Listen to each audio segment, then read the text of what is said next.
ബേപ്പൂർ തുറമുഖം ഇനി രാജ്യാന്തര നിലവാരത്തിലേക്ക് ഉയരും. കേന്ദ്ര സർക്കാരിന്റെ സാഗർമാല പദ്ധതിയിൽ ബേപ്പൂർ പോർട്ട് ഡ്രഡ്ജിങ്ങിനായി 69.65 കോടി രൂപയുടെ DPR ലഭിച്ചു. തുറമുഖ വികസനത്തിലൂടെ പ്രദേശത്തെ അടിസ്ഥാന സൗകര്യ വികസനവും സാധ്യമാകുന്ന പ്രതീക്ഷയിലാണ് ജനങ്ങൾ.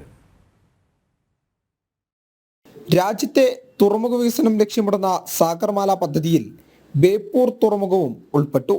പോർട്ട് ഡ്രഡ്ജിങ്ങിനായി 69.65 കോടി രൂപയുടെ DPR തയ്യാറായി. അധികമായി വാർഫ് നിർമ്മിക്കുന്നത് പദ്ധതി രൂപരേഖ ലഭിക്കുന്ന മുറയ്ക്ക് പരിഗണിക്കുമെന്നും തുറമുഖ മന്ത്രി പറഞ്ഞു. ബേപ്പൂർ തുറമുഖത്തിന്റെ പരിമിതിക്കാണ് ഇതിലൂടെ പരിഹാരമാകുന്നത്.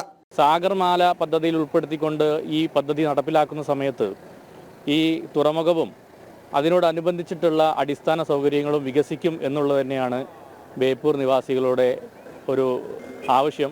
അത് നിറവേറ്റും, ഈ കേന്ദ്ര സർക്കാർ നിറവേറ്റുമെന്ന് തന്നെ ഞങ്ങൾ പ്രതീക്ഷിക്കുന്നു. കേന്ദ്ര സർക്കാർ പറഞ്ഞിട്ടുള്ള മാനദണ്ഡങ്ങൾ പ്രകാരം സംസ്ഥാന സർക്കാർ സമർപ്പിക്കേണ്ട രേഖകൾ സമർപ്പിക്കാൻ ആവശ്യപ്പെട്ടിട്ടുണ്ടെന്നും ഇത് ലഭ്യമാക്കുന്ന മുറയ്ക്ക് തുടർ വികസനം സാധ്യമാക്കുമെന്നും കേന്ദ്രമന്ത്രി ഉറപ്പു നൽകി. ഇനി പദ്ധതിക്ക് വേഗം കൂട്ടേണ്ടത് കേരള സർക്കാരിന്റെ കടമയാണ്.